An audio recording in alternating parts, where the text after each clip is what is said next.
혹시 스마트폰으로 뭘 좀 검색하시다가 내가 이거 왜 들고 있지? 이렇게 생각하신 적 있으세요? 처음에는 분명 메시지가 와가지고 메시지를 봤는데 메시지를 보고 나서 이제 다른 거로 또 계속 하는 거죠. 알림 하나 확인하고요, 뭐 영상 하나 확인하고 또 기사 하나 보다 보면은 10분, 20분 금방 갑니다. 그죠? 그리고 나서야 내가 하려던 게 이게 아닌데 이렇게 생각을 합니다. 핸드폰의 설정 기능을 보면 스크린 타임이라고 있거든요. 집에 가셔서 한번 확인해 보세요. 여러분은 하루에 스크린 타임을 몇 분 정도 사용하시는지. 자, 우리는 무언가를 열심히 하지만 정작 중요한 것을 놓치고 살아갈 때가 많습니다. 눈은 열려 있는데 시선은 엉뚱한 데 있는 거죠.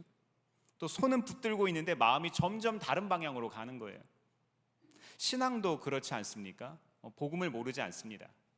교회를 모르지 않고 예배를 모르지 않아요. 말씀도 듣고 기도도 합니다. 봉사도 하지요. 그런데 어느 순간 내가 무엇을 붙잡고 있는지, 내가 원래 이거 뭐 하려던 거지? 내 삶에 가장 중요한 게 뭐지? 이걸 모르고 있는 거예요. 우리는 지난 3주 동안 복음 시리즈 설교를 계속해서 듣고 있습니다. 오늘이 드디어 마지막 시간인데요. 짧게 좀 정리해 볼까요? 이 첫 주에는 뭐 나눴죠? 생각나세요? 생각 안 나시면 내년에 또 하고요. 네, 복음은 추억이 아니라 지금도 우리가 서 있어야 할 토대, 기초라고 말씀을 드렸습니다. 두 번째 주에는 어떤 말씀이었습니까? 이 복음의 능력이 없는 것이 아니라 내 삶과 연결이 되지 않을 때 복음이 작동하지 않는다는 거죠. 지난주에는 어떤 말씀 나눴습니까? 이 복음이 우리의 삶을 다시 쓰는 능력, 즉 방향을 재설정하는 힘이라는 것을 우리가 깨달았어요. 자, 이제 마지막 질문이 남는 거예요. 그럼에도 불구하고 우리가 복음에서 멀어질 때가 있지 않습니까? 그럴 때 있잖아요, 살다 보면. 복음을 알지만, 복음을 믿지만 여전히 낙심하는 순간들, 내 마음이 상처 입은 그 순간들, 그래서 주님을 등질 수 있는 그런 상황들, 이럴 때 우리가 어떻게 설명해야 합니까? 저는 말씀을 묵상하면서 한번 생각해 봤어요. 이런 생각밖에 못하는 나도 주님이 사용하실까? 나도 하나님 자녀가 맞나? 이런 생각을 할 때가 있다는 거죠. 오늘 본문에는요, 복음을 들었고 또 복음을 믿었고 예수님을 따랐던 사람 2명이 등장합니다. 이 본문에 나오는 엠마의 2 제자, 이 사람들의 이야기들을 쭉 보다 보면은요, 이 사람들 많은 것들을 이미 경험한 거예요. 예수님의 공동체에 있던 사람이었던 거죠. 예수님을 알고 있었던 사람들이에요. 예수님의 부활도 봤어요. 그런데도 이 사람들의 발걸음이 어디로 향하고 있습니까? 예루살렘을 등지고 엠마오로 향하고 있습니다. 우리들과 닮아 있는 거예요. 이런 안타까운 상황에서 누가복음의 저자인 이 사람은요, 꼭 하고 싶은 이야기가 있던 거예요, 우리에게. 자, 첫 번째로 오늘 말씀을 통해서 주시는 복음에 대한 결론, 이것이 뭘까요? 복음은요, 우리가 낙심 중에도 여전히 우리에게 말씀하십니다. 하나님은 그런 분이세요. 끊임없이 우리에게 기회를 주시는 분이신 거죠. 누가복음 24장 13절 말씀 같이 한번 읽어보겠습니다. 시작. 마침 그날에 그들 가운데 2 사람이 예루살렘에서 한 30리 떨어져 있는 엠마오라는 마을로 가고 있었다. 아멘. 이 장면은요, 평범하지만 굉장히 상징적인 장면입니다. 이 예루살렘은 어떤 곳입니까? 오늘 본문, 그러니까 우리가 평상시에 알고 있는 예루살렘의 모습 말고요, 오늘 본문에서 이야기하고 있는 예루살렘이 어떤 사건이 일어났던 곳이에요? 예수님의 십자가 사건이 있었던 곳이죠. 단순히 예수님께서 십자가에 달리신 것만이 아니라 예수님께서 부활하셨다, 그리고 그 부활의 사건을 이 사람들이 봤어요. 그런데 지금 이 자리를 떠나고 있는 거예요. 이 2 사람은요, 예수님을 몰랐던 사람들이 아니라는 것이죠. 18절 말씀 보니까 여기 한 제자, 이 글로바라는 제자가 이렇게 이야기를 합니다. 예루살렘에 머물러 있으면서 이 며칠 동안에 거기에서 일어난 일을 당신 혼자만 모른단 말입니까? 이렇게 반문을 하고 있어요. 이 말 속에는 이런 뜻이 숨겨 있는 겁니다. 우리는 다 알고 있어요. 우리는 다 겪었어요. 그런데요, 알고 있는 것과 붙잡는 건 달라요. 알고 있는 것과 믿는 건 달라요. 이들이 떠난 이유는 단순합니다. 21절 말씀 볼까요? 제가 읽어드릴게요.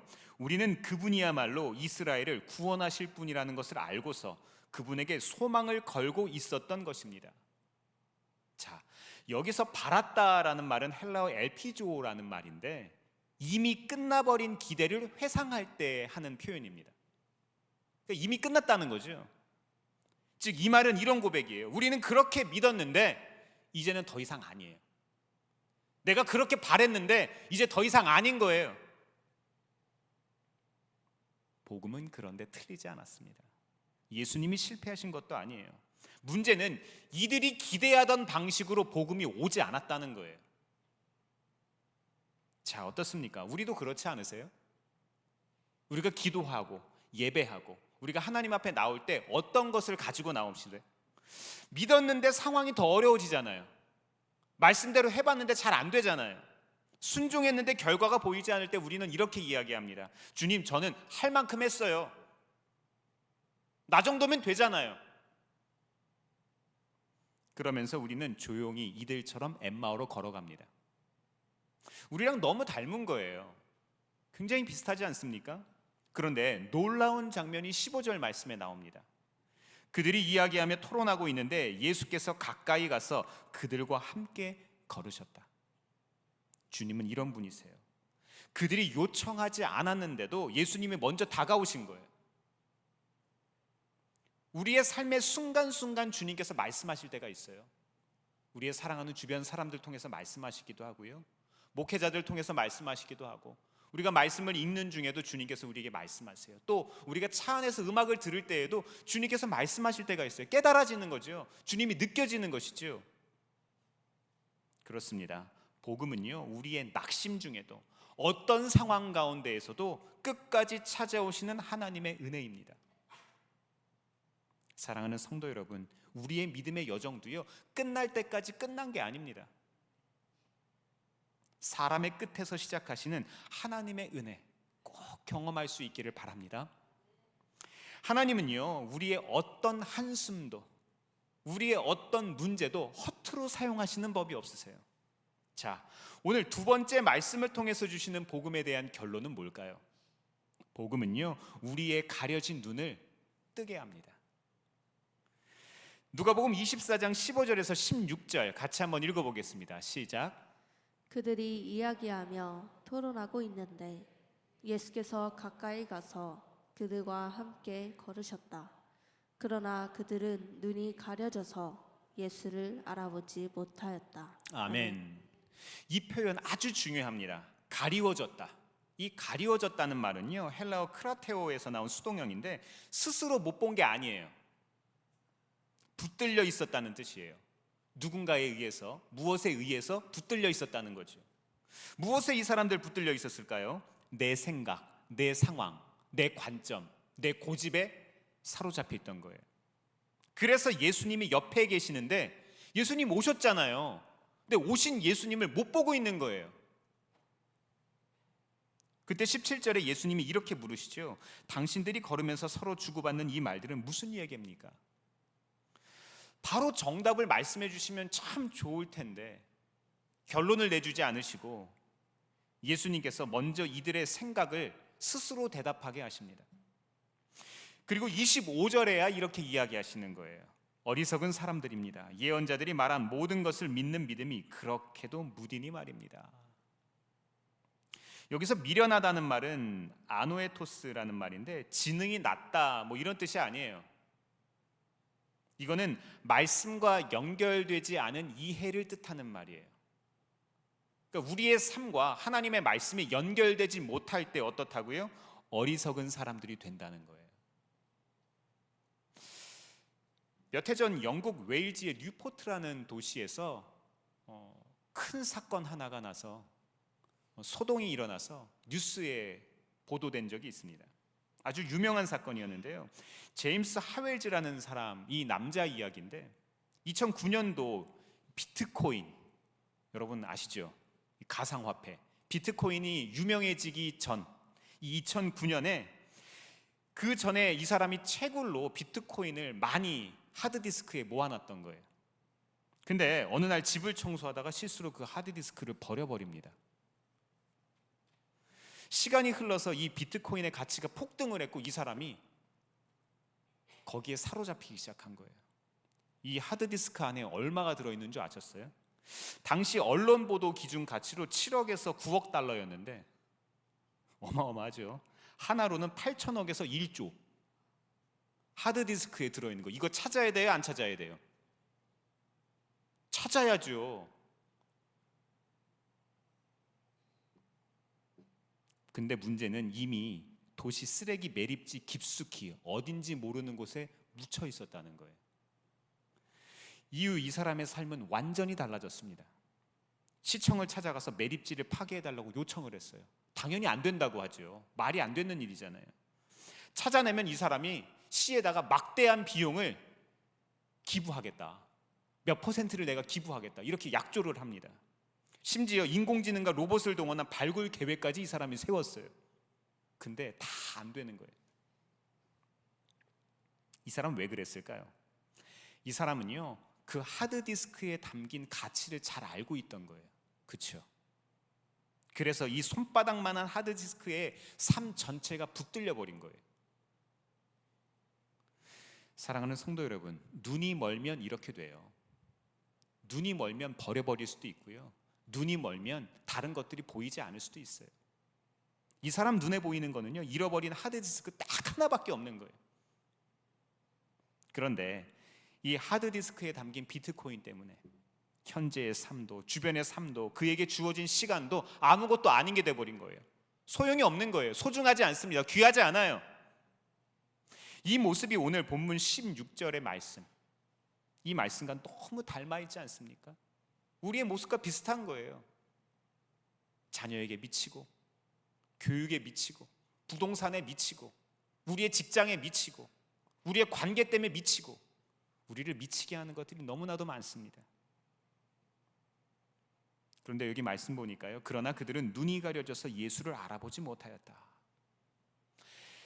여기서 가리워졌다는 말은 헬라어 크레테오에서 나온 수동형이라고 말씀드렸습니다. 눈이 없는 것이 아니라 붙들려 있는 거예요. 내가 바라보지 않는 것이 아니라 내가 사로잡힌 부분이 다른 게 있는 것이죠. 이 사람들 예수님께 붙들리지 못했기 때문에 세상의 다른 염려와 근심과 걱정 가운데 붙들려 있었습니다. 네, 그렇습니다. 이 세상의 재화 하나에도 사람은 이렇게 마음을 빼앗깁니다. 눈이 가리워질 수 있어요. 하물며 시간이 지나면 사라질 이런 세상의 물리적인 것들도 붙잡는데 영원한 가치인 복음은 어떠해야 하겠습니까? 문제는 복음이 약해서가 아니에요. 복음이 능력이 없는 것도 아니에요. 문제는 우리가 다른 것에 붙들려 복음을 보지 않는 거예요. 보지 못한다고도 이야기하지 마세요. 보지 않는 겁니다. 그래서 예수님은 말씀으로 이 사람들의 마음의 문을 여신 거예요. 그래서 예수님이 다가오신 거예요. 27절 말씀이 오늘 본문의 핵심이거든요. 읽어드리겠습니다. 이에 모세와 모든 선지자의 글로 시작하여 모든 성경에 쓴 바 자기에 관한 것을 자세히 설명하시니라. 오늘 말씀 누가복음 24장은요, 누가복음의 가장 마지막입니다. 그죠? 마지막에는 가장 중요한 이야기를 하는 거예요. 지금 오늘 24장 본문 말씀 바로 이전에 보면은요, 예수님께서 이미 살아나셨어요. 무덤에서 살아나신 그런 사건이 등장해요. 예수님이 살아나신 것으로 끝나면 되는데 끝나지 않고 그 이후에 오늘 본문 말씀, 이 두 명의 제자의 이야기가 덧붙여 있는 거예요. 왜 그랬을까요? 예수님의 부활 이후, 예수님을 만난 이후, 우리가 인격적으로 예수님을 체험한 그 이후의 삶이 더 중요하다고 이야기를 하는 거예요.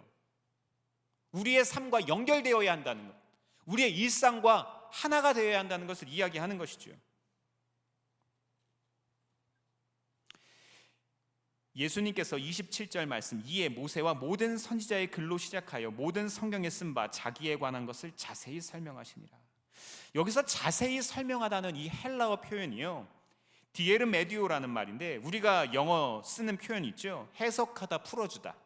이 헤르메뉴틱이라는 말과 이 닮아 있습니다. 어원이에요, 어원.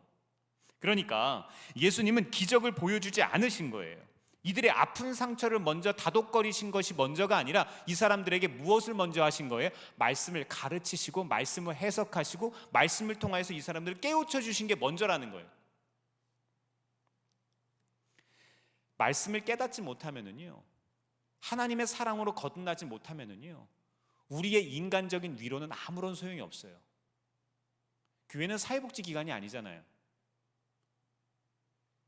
교회는 누군가를 구제하고 나누는 것이 당연하긴 합니다만 그것만을 위해서 존재하는 것이 아니잖아요. 우리는 말씀을 통해서 영혼을 살리는 겁니다. 우리의 영이 새로워지는 거예요. 그것이 더 중요한 거예요. 근본적으로 우리의 생명이 살아있지 못한데 거기에 무언가를 덧붙여서 무엇하겠습니까? 사랑하는 성도 여러분, 우리에게도 이와 같은 복음의 능력이 임할 수 있기를 바랍니다. 복음은요, 인생의 눈을 뜨게 하는 거예요. 그래서 우리의 신앙은요, 감정이 아니라 말씀의 근거에서 설 때 우리가 살아나게 되는 거예요. 자, 세 번째, 오늘 말씀을 통해서 주시는 복음에 대한 결론은 뭘까요? 복음은 끝내 우리를 다시 부르세요. 우리가 조금은 실수해도, 우리가 좌충우돌해도, 우리가 곁길로 가더라도 우리를 끝내 다시 부르시는 능력입니다. 누가복음 24장 28절에서 29절 말씀 볼까요? 시작. 그 두 길소는 자기들이 가려고 하는 마을에 가까이 이르렀다. 그런데 예수께서는 더 멀리 가는 척 하셨다. 그러자 그들은 예수를 만류하여 말하였다. 저녁 때가 되고 날이 이미 저물었으니 우리 집에 묵으십시오. 예수께서 그들의 집에 묵으려고 들어가셨다. 아멘. 28절 이후 말씀을 보니까 이 두 제자가 마을에 도착했는데 예수님은 더 가시려고 하는 거예요. 이때 제자들이 우리와 함께 머물러 주세요 이렇게 요청을 합니다. 이 말 참 중요한데 아직 예수님인 줄은 모르는 거예요. 이 사람들이 아직 눈이 가리워져서. 그러나 아직은 잘 모르지만 이 사람의 이야기를 들었을 때 무언가 마음에 변화가 시작이 되고 있는 거예요. 무언가 감동이 있고 무언가 좋은 거예요. 그래서 우리가 믿지 않는 분들에게 이런 마음과 태도로 함께 나아가는 것이 아주 중요합니다. 함께 있고 싶은 사람이 돼야 돼요. 함께 시간을 보내고 함께 밥을 먹고 함께 차 한잔 마시고 싶은 그런 사람이 되어주는 게 복음을 전하는 가장 첫 번째 걸음입니다. 그리고 30절 말씀, 이제 결정적인 장면이 나오는 거예요. 떡을 가지사 축사하시고 떼어 그들에게 주시니, 우리의 삶에 하나님의 말씀이 진짜가 되어서 실제가 되어서 주어진 거죠. 이 순간 31절입니다. 그들은 눈이 밝아져 그인 줄 알아보더니, 그렇죠, 드디어 예수님인 줄을 알아본 거예요. 눈이 밝아졌다는 말은 닫혀있던 것이 하나님의 주권으로 열리는 것이에요. 하나님께서 그렇게 해주신 거예요.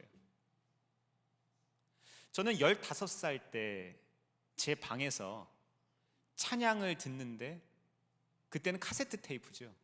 카세트 테이프로 찬양을 듣는데 주님이 제 마음속에 쑥 하고 찾아오셨어요. 저는 수련회를 통해서 예수님을 만난 것도 아니고 누군가가 말씀을 전하는데 그 말씀을 듣고 예수님을 만난 것도 아니에요.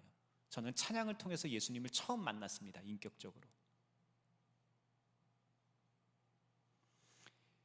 이것이 하나님의 주권으로 열리는 거예요. 우리의 영적인 눈도, 우리의 영적인 삶도 이렇게 뜨일 수 있기를 바랍니다. 그런데 그때 예수님이 갑자기 사라져 버리셨어요. 이상하죠? 본문 말씀에 예수님이 사라졌대요. 왜 그랬을까요? 이제는 눈으로 따라다닐 필요가 없었던 거예요. 이제는 마음으로 따라다닐 수 있는 거예요. 우리는 보통 이렇게 생각해요. 이제야 믿음이 생겼는데, 이제야 확신이 생겼는데 왜 이때 떠나십니까? 왜 하필 주님 이때입니까? 우리 이런 얘기 많이 하잖아요. 아, 이 정도면 괜찮은 것 같은데 왜 지금 나에게 이런 시험을 주세요? 그러나 이것이 바로 복음의 방식인 거예요. 복음은 우리를 예수님께 계속 매달리는 신앙으로, 어린아이와 같은 신앙으로 부르시지 않으세요. 복음은 우리를 다시 있어야 할 곳으로 보내는 능력입니다. 그런 부르심인 거예요. 그래서 이 사람들이 즉시 돌아갑니다. 어디로 갔습니까? 예루살렘으로 간 거예요. 엠마오로 향하던 발걸음이 복음을 만난 후에는 다시 이 사람들이 있어야 하는 사명의 자리로 돌아간 거예요. 엠마오의 두 제자는 예수님이 곁에 계실 때는 슬픔 속에 머물러 있었는데, 하지만 내 삶 속에 여전히 계시는 그 주님을 발견한 순간 내 마음이 감동하고 내 마음이 변화하기 시작했어요. 더 이상은 슬픔 속에 있을 수가 없는 거예요. 그래서 돌아갈 수 있었던 거예요. 이제는 예수님이 눈에 보여야만 믿고 내 손에 잡혀야만 잡는 그런 분이 아닌 거예요. 보이지 않아도 여전히 전하며 살아갈 수 있는 그 복음의 능력을 깨달은 거예요. 이런 능력 깨달을 수 있기를 바랍니다. 사랑하는 성도 여러분, 복음은요, 한번 믿고 끝내는 메시지가 아니에요. 삶의 기초가 흔들릴 때 다시 세우고, 삶이 어긋날 때 다시 올바른 방향으로 가게 합니다.